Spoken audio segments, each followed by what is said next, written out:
Coordination compounds आपका chapter start कर रहे हैं भाई। आपने डी&एफ के अंदर डी ब्लॉक की प्रॉपर्टीज के बारे में पढ़ा है और उसमें एक प्रॉपर्टी थी कि डी ब्लॉक के एलिमेंट्स कॉम्प्लेक्स बहुत इजीली बना लेते हैं, इवन एफ ब्लॉक के एलिमेंट्स भी कॉम्प्लेक्स बना सकते हैं।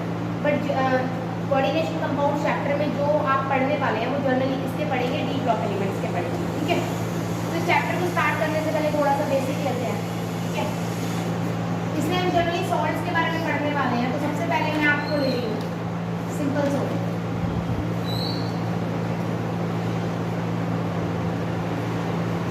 अगर मैं बात करती हूँ सिंपल सॉल्ट की, तो सिंपल सॉल्ट का मतलब है जैसे NaCl होगा, तो अगर ये वाटर में जाने पर डिसोशिएट होगा तो आपको क्या देगा, Na पॉजिटिव और Cl नेगेटिव, ऐसे ही देगा ना।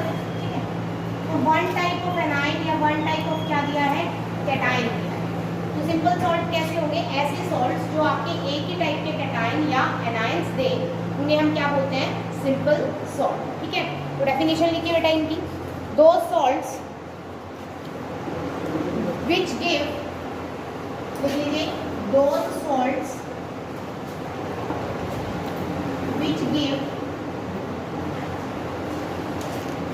Only one type of cation and A9. ऐसे सॉल्ट जो सिर्फ एक ही तरह के या तो कैटाइन देंगे या एनाइन देंगे, उन सॉल्ट्स को हम क्या बोलते हैं बेटे, सिंपल सॉल्ट। ठीक है, दूसरा इसमें बी टाइप है बेटे, मिक्स्ड सॉल्ट। जैसे मैंने ले लिया CaOCl2। CaOCl2 किस चीज का फॉर्मूला है दो, आप 10th में पढ़ के आए, किस चीज का है, CaOCl2, ब्लीचिंग पाउडर बनाया था ना, ब्लीचिंग पाउडर बनाया था। ठीक है, तो अगर आप इसको तोड़ेंगे तो क्या देगा बेटे, Ca2 positive plus Cl negative plus OCl negative. तो बेटा एक तो आपका क्या होगा, कैटाइन, और दो आपके क्या होंगे, या फिर आप यहाँ पर बात कर सकते हैं Na, सोडियम का कोई बताइए एग्जाम्पल मैंने दे दिया, NaH2। NaH2 से सॉल्ट क्या होता है आगे, NaH2, आगे क्या होएगा, फॉस्फोरस, व्हाइट फॉस्फोरस का नाम सुना है, सिर्फ व्हाइट फॉस्फोरस रिएक्ट करता है NaOH से तो क्या बनाता है,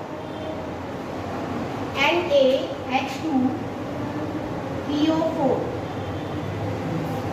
ठीक है, तो ये टूट के क्या देगा, Na positive plus H positive के दो दे देगा बेटे, प्लस और क्या देगा, PO4 3। तो ऐसे सॉल्ट जो आपके मोर देन वन कैटाइन दे या मोर देन वन एनाइन दे, उन्हें हम क्या बोलते हैं, मिक्स्ड सॉल्ट। दो salts which give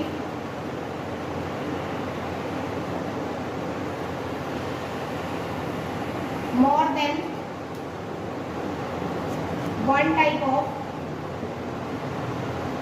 cation and anion। एक से ज्यादा टाइप के कैटाइन और एनायन अगर हम लेते हैं तो वो सॉल्ट क्या कहलाते हैं आपके, mixed salt. Next is your acidic salt.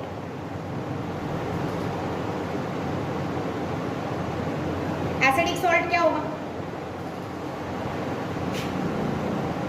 नाम ही बता रहा है बेटे, एसिडिक सॉल्ट, दो salt which give H positive as a cation, दो salt which give at least one H positive ion as cation। Example देखो बेटे, ये वाला एग्जाम्पल लिख सकते हैं यहाँ पे, NaH2PO4 डिसोशिएट होकर ये दो H पॉजिटिव दे रहा है, तो H पॉजिटिव दे रहा है ना, तो कोई सॉल्ट डिसोशिएट होने पर अगर H पॉजिटिव देता है तो उसे हम क्या बोलेंगे, एसिडिक सॉल्ट। क्लियर है। इसी तरह से next is your basic salt. Basic salt में क्या होगा, विच गिव OH नेगेटिव। तो D type is your basic salt.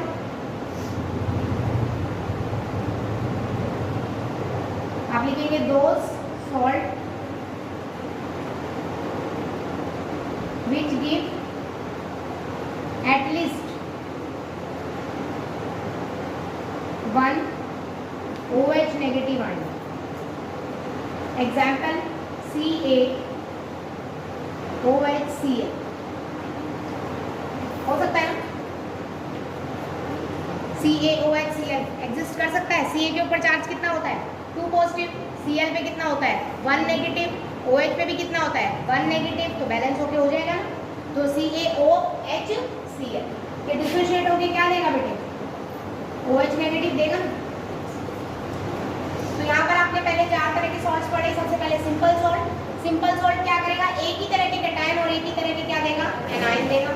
Mix salt क्या करेंगे, मोर than one type of anion, ये 2 तरह के एनायन हो गए बेटे,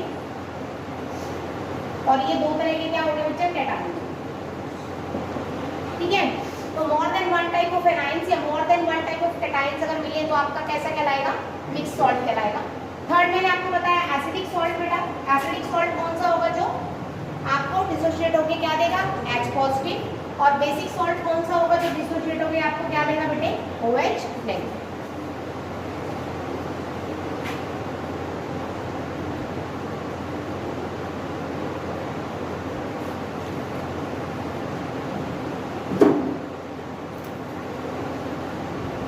नेक्स्ट सॉल्ट की हम बात कर रहे हैं डबल सॉल्ट की।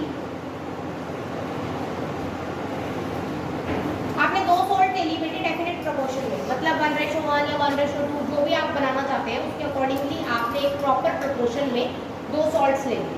उन 2 सॉल्ट्स को आपने क्या किया वाटर में मिक्स किया और उसको इवेपोरेट करने के लिए छोड़ दिया। जब वो पूरी तरह से इवेपोरेट हो जाएगा तो कुछ ना कुछ रेजिड्यू बचेगा, क्योंकि सॉल्ट तो इवेपोरेट होने से रहा। तो जो रेजिड्यू होगा वो क्या है बेटे डबल सॉल्ट कहलाएगा। क्यों, क्योंकि इसमें मोर देन वन सॉल्ट प्रेजेंट है। बात समझ आई? तो आप क्या कहेंगे when more than one salt is mixed together in definite proportion and allowed to evaporate,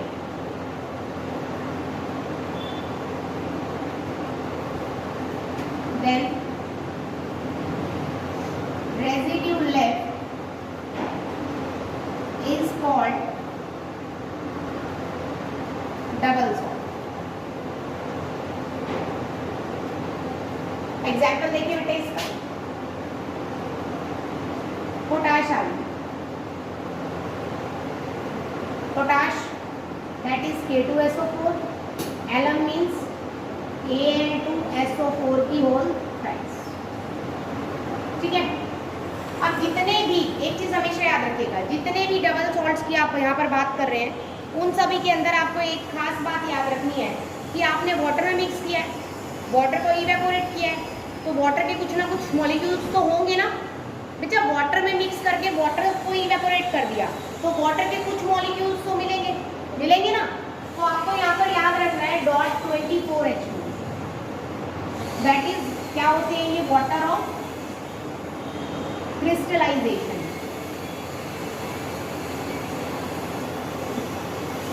clear है बेटा मेरी बात? इसी तरह से आप सेकंड एग्जांपल इसमें याद रख सकते हैं बच्चा, मोहर सॉल्ट। मोहर सॉल्ट होता है बेटे FeSO4 डॉट NH4 की whole twice SO4 dot 6H2। तो same 6H2 is water of crystallization. तो आपको एग्जांपल में साफ दिख रहा है बेटा, एक सॉल्ट हो गया K2SO4, एक सॉल्ट हो गया Al2SO4 की होल थ्राइस। इसी तरह से यहाँ पर भी एक क्या हो गया FeSO4 और सेकंड क्या हो गया NH4 की होल ट्वाइस SO4। बात समझ आई बेटे? तो यहाँ पे डबल सॉल्ट्स का मतलब है आपको एक से ज्यादा सॉल्ट लेने हैं प्रॉपर प्रोपोर्शन में। यूनिक की कितना भी ले लो, ऐसा नहीं होता है। प्रॉपर डेफिनेट प्रोपोर्शन में 2 सॉल्ट को मिक्स किया, पानी में घोला, उसको इवेपोरेट करने के लिए छोड़ दिया। तो जो मटेरियल बचा, जो रेजिड्यू बचा आपका, वो क्या कहलाएगा बेटे वही रेसिड्यू क्या कहलाता है आपका? Double salt. बात समझ आई? अब डबल सॉल्ट की खास बात ये है कि इसको पानी में अगर आप डिसॉल्व करेंगे तो ये दोबारा से आयंस में टूट जाएगा। देखिए प्लीज,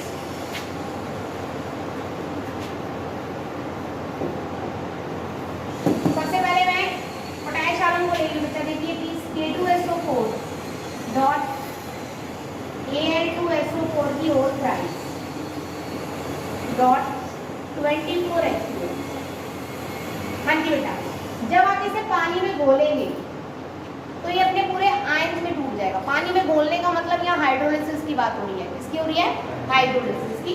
तो टूटेगा तो बेटे K पॉजिटिव और क्या मिलेगा? 2 K पॉजिटिव मिलेंगे और बोलो SO4 2 नेगेटिव। यहाँ से क्या मिलेगा बेटे? 2 Al+3 मिलेंगे और SO4 2 नेगेटिव 3 यहाँ और 1 यहाँ। टोटल लिखूँ मैं? टोटल 4। देखो 3 यहाँ है और 1 ये रहा, टोटल 4 मिल गए, है ना। और एल्यूमिनियम के देखो 2 है तो टोटल 2 मिल गए। पोटैश के 2 है तो यहाँ 2 मिल गए और साथ में क्या मिलेंगे बेटे? 24 वोल्ट। समझ आई मेरी बात? इसी तरह से FeSO4 डॉट NH4 की whole twice SO4 dot 6H2। बताइए और हाइड्रोलिसिस क्या क्या रहेगा? यहाँ से क्या निकलेगा? Fe2 पॉजिटिव, यहाँ से 1 क्या निकलेगा? SO4 2 नेगेटिव, यहाँ से बेटे 2 क्या निकलेंगे? NH4 पॉजिटिव और यहाँ से 1 क्या निकलेगा? SO4 और 1 टोटल कितने हो गए? 2 और साथ में क्या निकलेगा? 6। तो कहने का मतलब ये है कि Fe किस में स्टेबल है? Fe2 पॉजिटिव में। तो Fe2 पॉजिटिव ही है, SO4 2 नेगेटिव, K पॉजिटिव। जिस तरह से स्टेबल आयंस है ये उसी फॉर्म में आपको नजर आ रहे हैं। तो यहाँ पर आपको ये बात याद रखनी है कि on hydrolysis double salt do not loses it's identity.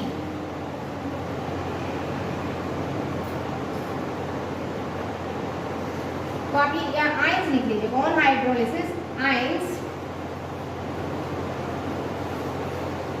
Do not loses it's identity. मतलब जो आयंस होंगे जिस फॉर्म में एग्जिस्ट करते हैं उसी फॉर्म में आपको यहाँ पर क्या होंगे? नजर आए। बात समझ आई? बदल नहीं जाए। अब बदलेंगे कैसे हम नेक्स्ट एग्जाम्पल में देखेंगे। ठीक है, कीजिए यहाँ पर।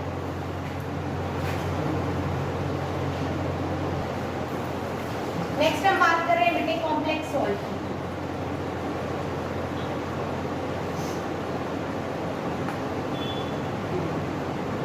कॉम्प्लेक्स सॉल्ट का ही दूसरा नाम है बेटे कोऑर्डिनेशन कंपाउंड।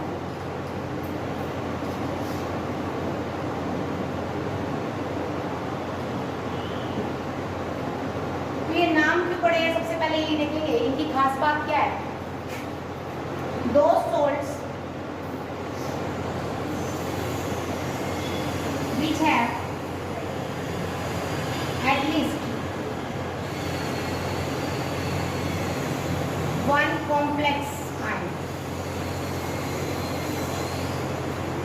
तो ऐसे सॉल्ट जिसमें कम से कम एक कॉम्प्लेक्स आयन हो उसे हम क्या बोलते हैं? कोऑर्डिनेशन कॉम्प्लेक्स या फिर कोऑर्डिनेशन कंपाउंड या कॉम्प्लेक्स सॉल्ट। कॉम्प्लेक्स आयन को कैसे पहचानोगे? स्क्वायर ब्रैकेट में आपको नजर आएगा ये।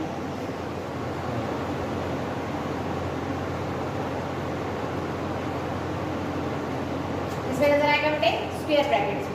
अगर स्क्वायर ब्रैकेट में एंटिटी है तो एक तरह से वो क्या है? कॉम्प्लेक्स एंटिटी होती है। फॉर एग्जांपल देखते हैं।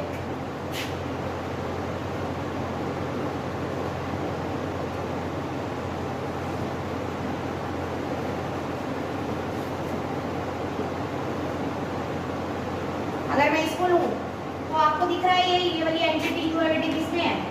Square bracket. तो इसको मैं कह सकती हूँ कि ये क्या है? कॉम्प्लेक्स आयन है। ठीक है ना। तो ये कॉम्प्लेक्स आयन के अंदर क्या होता है? इस तरह से ब्रैकेट के अंदर कंपोनेंट्स होते हैं, उसे हम बोलते हैं कॉम्प्लेक्स आयन। ठीक है, कोई डाउट तो नहीं? इसमें इंपॉर्टेंट क्या है? अगर आप इसका भी हाइड्रोलिसिस करते हो बेटे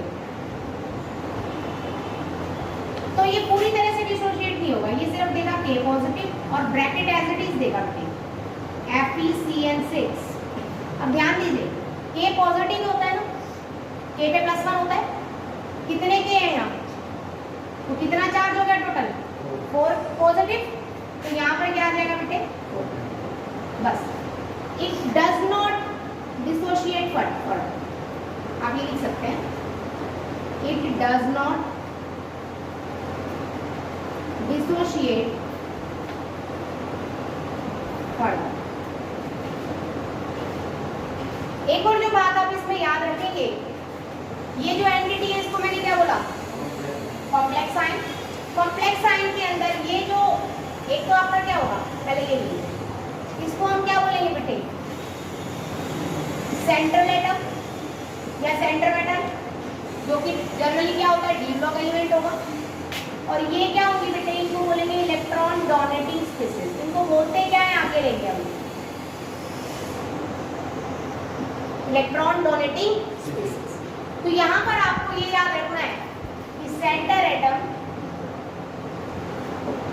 एंड इलेक्ट्रॉन डोनेटिंग स्पीसीज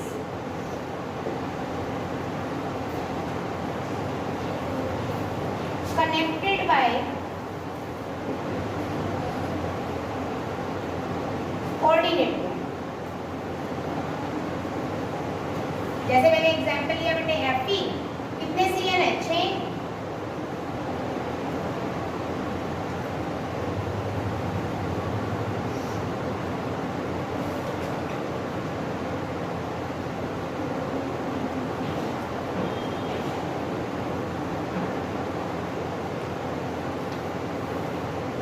तो सेंटर एटम और कोऑर्डिनेशन एंटिटी किस चीज से कनेक्टेड होते हैं हमेशा, कोऑर्डिनेट।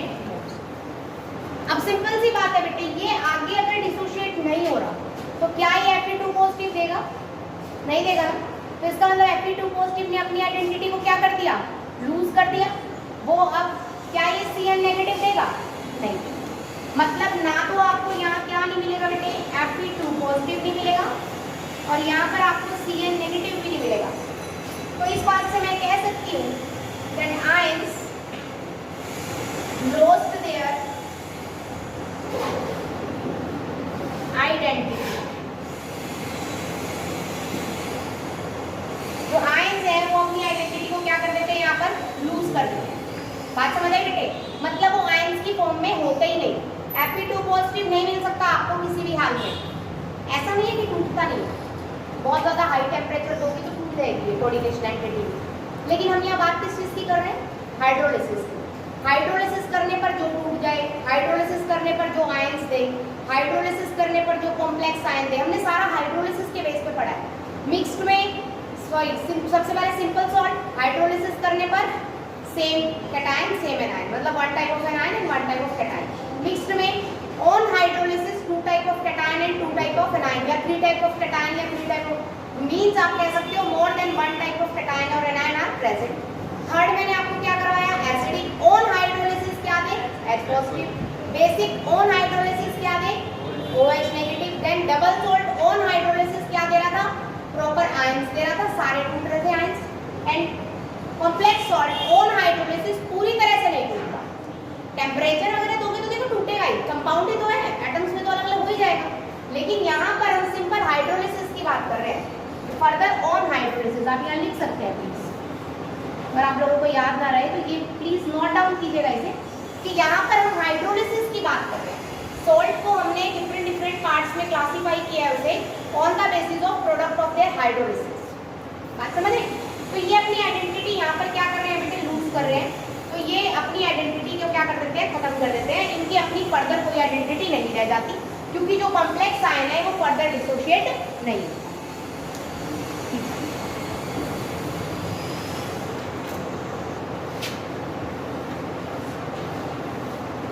कॉम्प्लेक्स सॉल्ट लिख लीजिए बेटे, या कोऑर्डिनेशन कॉम्प्लेक्स लिख लीजिए, आपकी मर्जी है, ठीक है। आपने इनको दो पार्ट्स में क्लासिफाई कर दिया, इम्परफेक्ट सॉल्ट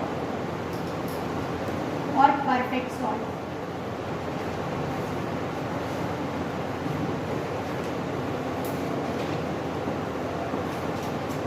CuCN की 6 कितनी लोगे भाई, CuCN 6 पॉसिबल है? कॉपर कौन से आयन में फॉर्म मिलता है? कॉपर किस में मिलता है?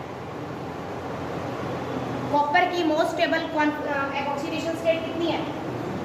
+1 बता रखी है ना आप लोगों को, तो कितने में मिलेगा?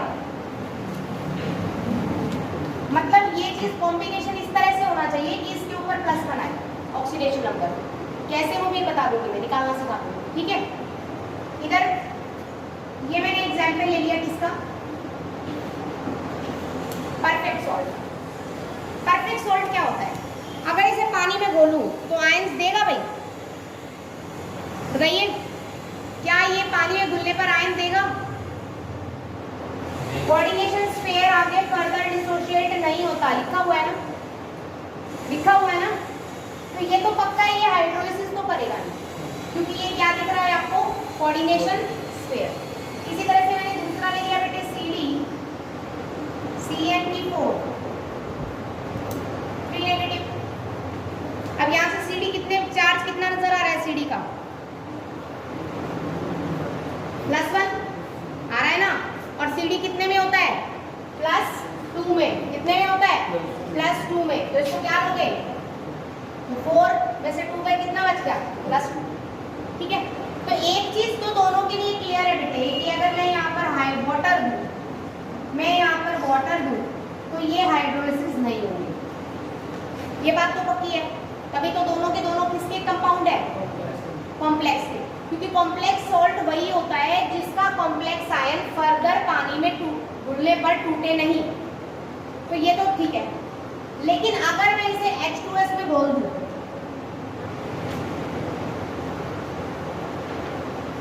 मतलब पानी के अलावा मैंने किसी अदर सॉल्वेंट में अगर इन्हें डिसॉल्व किया है, तो अगर ये इस सॉल्वेंट के साथ कोई रिएक्शन कर जाता है तो वो कहलाएगा इम्परफेक्ट, और अगर किसी और सॉल्वेंट के साथ ये रिएक्ट ना करे तो क्या कहलाएगा? परफेक्ट। इसको H2S के साथ करूं तो मैं CdS के आयंस बन जाते हैं बेटे, व्हाइट PPT होते हैं। तो जैसे ही व्हाइट PPT बने, इसका मतलब क्या हुआ कि अंदर वाला CD रिएक्ट कर गया सल्फर से। यही मतलब हुआ ना बेटे। कॉम्प्लेक्स, मेरी बात समझो ध्यान से, कॉम्प्लेक्स आयन एक ऐसा आयन होगा जिसमें स्क्वायर ब्रैकेट के अंदर जो भी सामान है वो अंदर के अंदर ही रहेगा, वो आगे फर्दर टूटेगा नहीं। बात समझ आई बेटे? ये किससे नहीं टूटेगा? पानी से, क्योंकि मैंने अभी भी बताया वाटर अगर आप देते हो या केमिकल रिएक्शन करते हो तो टूट भी सकता है। बट हम यहाँ बात किसकी कर रहे हैं? हाइड्रोलिसिस की, पानी में घोलने पर। तो पानी में घोलने पर तो वो टूटता नहीं है, ये तो कंफर्म है। लेकिन अगर मैं पानी को छोड़ के कोई और सॉल्वेंट ले लूँ और अदर सॉल्वेंट को मैं वाटर में डिसॉल्व करवाऊँ, अदर सॉल्वेंट को क्या करूँ मैं? वाटर में डिसॉल्व कराऊँ, सॉरी अदर सॉल्वेंट के अंदर मैं किसको?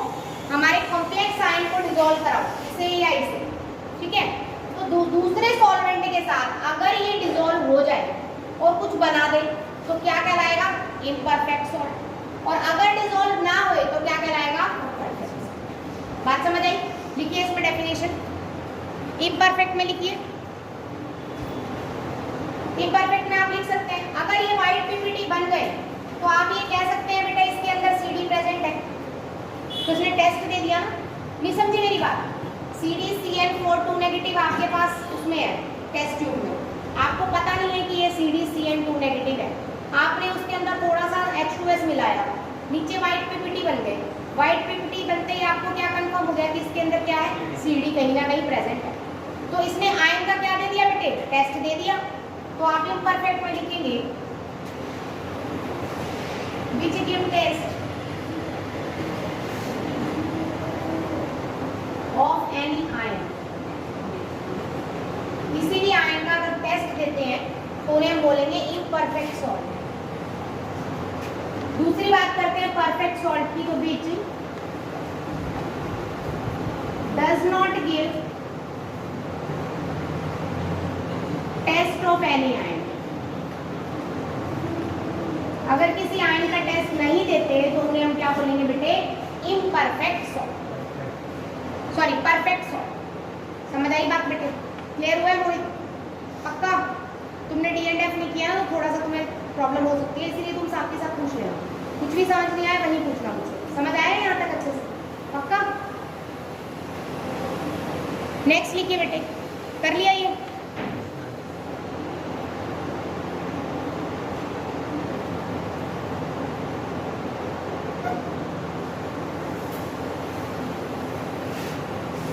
तो यहाँ पर मैंने ये एग्जाम्पल ले रखा है, मैंने बोला बेटे ये इसमें नहीं टूटेगा, बोला मैंने कि ये इसमें डिसोशिएट नहीं होएगा।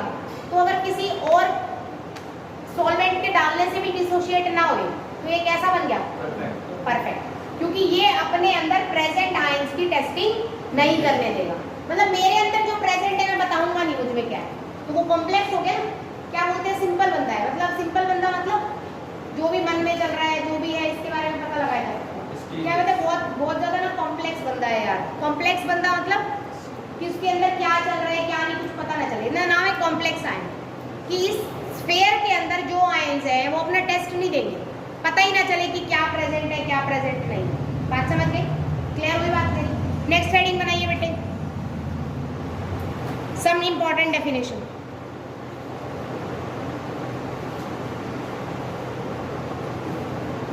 सम इंपॉर्टेंट डेफिनेशन हेडिंग बनाइए।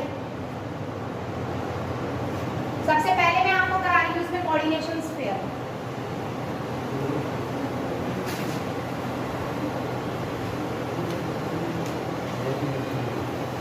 सम इंपॉर्टेंट डेफिनेशन। देखिए जो बड़ा बड़ा लिखी हूँ मैं, ध्यान दीजिएगा प्लीज।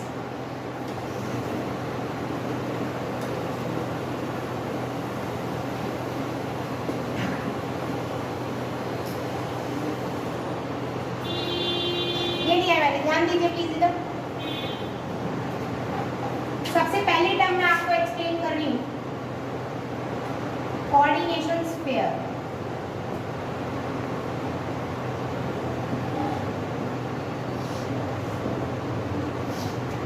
ये जो पार्ट है बेटे स्क्वायर ब्रैकेट के अंदर, ये क्या कहलाता है? कोऑर्डिनेशन स्फीयर, या फिर इसे हम क्या बोलते हैं दूसरा नाम? Complex ion. समझ आई बात? तो स्फीयर के अंदर जो टर्म है वो क्या कहलाएगी? Coordination sphere. कोऑर्डिनेशन स्फीयर का स्ट्रक्चर अभी आपने पीछे भी बनाया था कि Fe से सारे के सारे कोऑर्डिनेट बॉन्ड में कनेक्टेड है।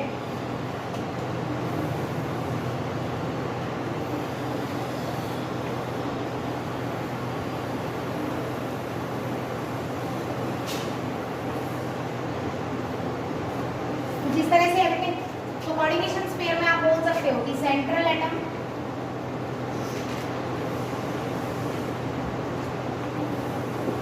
and ligands are connected with या connected by coordinate bond। आपको दिख रहा है बेटे? तो ये जो अदर पार्ट है ये आपका पूरा का पूरा स्फीयर के अंदर क्या हो गया? Coordination sphere.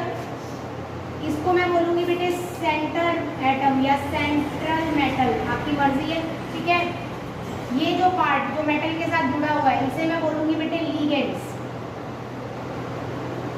और जो बाहर है आगे की तरफ हो या फिर पीछे की तरफ लगा हो उसे हम बोलते हैं काउंटर आयन।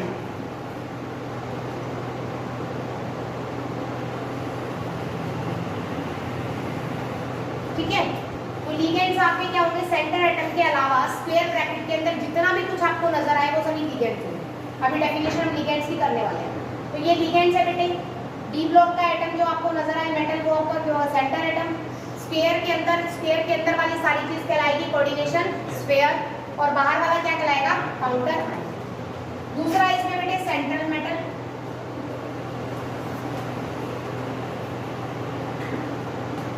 तो सेंट्रल मेटल कौन से बॉन्ड से कनेक्टेड है बेटे? कोऑर्डिनेट से। कोऑर्डिनेट बॉन्ड का मतलब दोनों इलेक्ट्रॉन किसके हैं बेटे? Cn के। इधर ध्यान दीजिए प्लीज। कोऑर्डिनेट का मतलब दोनों इलेक्ट्रॉन किसके हैं बेटे? Cn के। तो Cn दोनों इलेक्ट्रॉन दे रहा है, इसका मतलब Cn डोनेट कर रहा है इलेक्ट्रॉन किसको? Fe को। तो central atom accept electrons of किसके बेटे? ligands and form coordinate bond। बात समझ आ गई बच्चा? 2 पॉइंट क्लियर है आप लोगों को? बोलिए, डन है यहाँ तक? तो सेंट्रल एटम क्या कर रहा है? इलेक्ट्रॉन एक्सेप्ट कर रहा है from the coordinate ligands. Central atom अगर इलेक्ट्रॉन एक्सेप्ट करेगा तो जो इलेक्ट्रॉन लेता है वो किसकी तरह एक्ट करता है? बताना जरा। बेस की तरह। बेस तो बेटे जो देता है वो होता है, तो लेगा वाला क्या होगा? Lewis acid. तो सेंट्रल एटम किसकी तरह एक्ट करेगा बेटे? Act as a Lewis acid बेटे। बात समझ आई बच्चा? और इलेक्ट्रॉन एक्सेप्ट करके रखेगा कहाँ? डी ब्लॉक एलिमेंट के पास क्या है? Vacant d orbital. As it have vacant d orbitals. Clear बेटे? नेक्स्ट हमारी टर्म है आती है लिगेंड्स।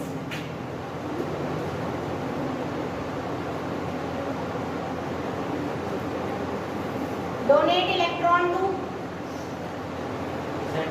सेंट्रल एटम बेटे एंड फॉर्म कौन से बॉन्ड बच्चा? Coordinate bond.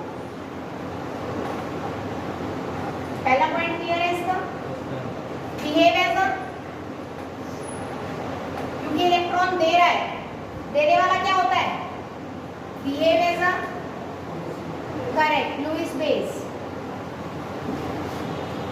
क्लियर है मेरी बात? कोई डाउट?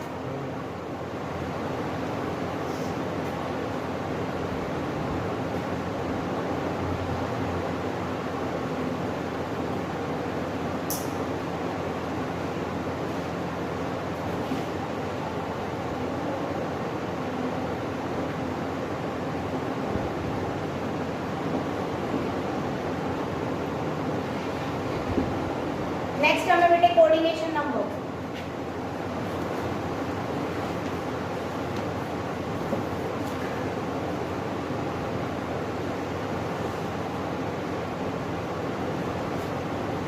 सेंटर एटम से जितने नंबर ऑफ कोऑर्डिनेट बॉन्ड बनेंगे वो क्या कहलाएगा?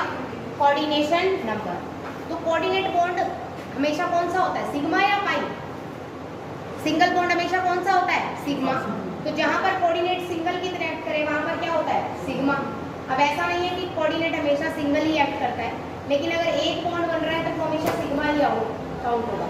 लेकिन coordinate can be replace by double bond. जैसे H2SO4 का अगर सल्फ्यूरिक एसिड का स्ट्रक्चर देखें तो उसमें सल्फर के साथ डबल बॉन्ड ऑक्सीजन भी लगा होता है कुछ बुक्स में double single bond of coordinate भी लगा होगा। तो coordinate is equal to double bond लिखा जा सकता है, लेकिन वो कुछ केसेस में होता है। लेकिन जहाँ पर एक ही बॉन्ड होगा, सिर्फ एक ही लाइन लगा रखी है, तो इसका मतलब उसको किसकी तरह एक्ट करेंगे आप? सिग्मा बॉन्ड की तरह। ठीक है? तो नेक्स्ट डेफिनेशन है आपकी कोऑर्डिनेशन नंबर। लिखिए बेटे coordination number. It is defined for central atom. It is defined for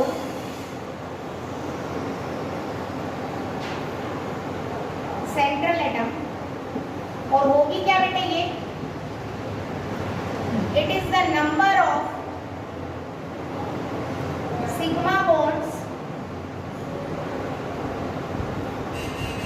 form between ligands and central atom. Central atom और लिगेंड के साथ जितने नंबर ऑफ बॉन्ड बनेंगे उन्हें हम क्या बोलेंगे?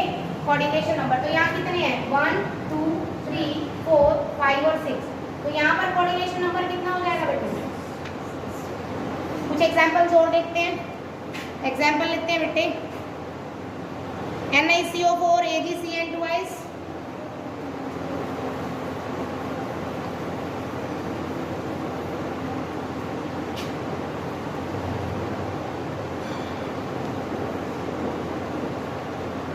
Ni ने कोऑर्डिनेट बॉन्ड ले रखे हैं बेटे कार्बन मोनोऑक्साइड से। तो कितने हैं बेटे कोऑर्डिनेट बॉन्ड? 4। तो कोऑर्डिनेशन नंबर कितना हो गया? अगर मैं Ag की बात करूं तो उसने Cn के साथ 2 बना रखे हैं बेटे, तो कितने होगा कोऑर्डिनेशन नंबर? 2। कर लेंगे कोऑर्डिनेशन नंबर? कोई डाउट बेटे? अगर डबल बॉन्ड है तो डबल काउंट करना। CrCO6 अगर मैं लिखूं एग्जाम्पल, CrCO6 तो कितने हैं बेटे, कितने CO नजर आ रहे हैं, 6, तो कोऑर्डिनेशन नंबर भी कितना हो जाएगा, डन। नेक्स्ट इज बच्चा आउटर स्फीयर, हेडिंग बनाइए।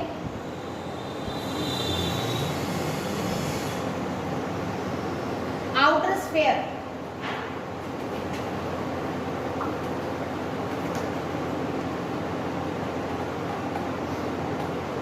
Counter ion is equal to outer sphere बेटे। तो जब आपने हाइड्रोलिसिस किया था तो K4 टूट गया था ना, तो आप कह सकते हैं it is an ionizable part, it is ionizable part of coordination compound। आपका अगर आयनाइजेबल पार्ट है, टूट जाता है, चाहे वो आगे लगा हो चाहे पीछे लगा हो, पीछे लगा होगा तो कौन सा होगा, नेगेटिव, और कॉम्प्लेक्स आयन कौन सा हो जाएगा, पॉजिटिव, और पीछे लगा होगा तो आगे लगा होगा तो क्या हो जाएगा, पॉजिटिव, और कॉम्प्लेक्स साइन क्या हो जाएगा, नेगेटिव। अभी हम आगे एग्जांपल करने वाले हैं इसके बहुत सारे, ठीक है भाई।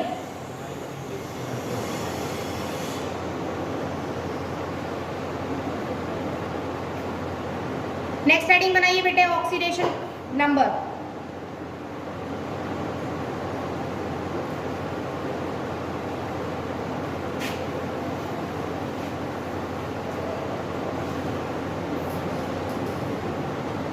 ऑक्सीडेशन नंबर, आपको पता है ऑक्सीडेशन नंबर क्या होता है, इमेजिनरी चार्ज होता है, प्रेजेंट नहीं होता है, कभी भी इमेजिनरी होता है ऑलवेज, ठीक है। It is imaginary charge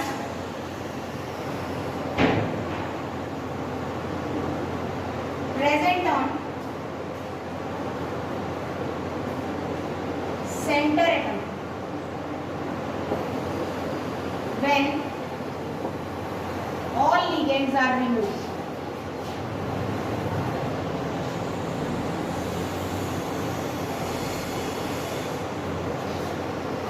When all ligands and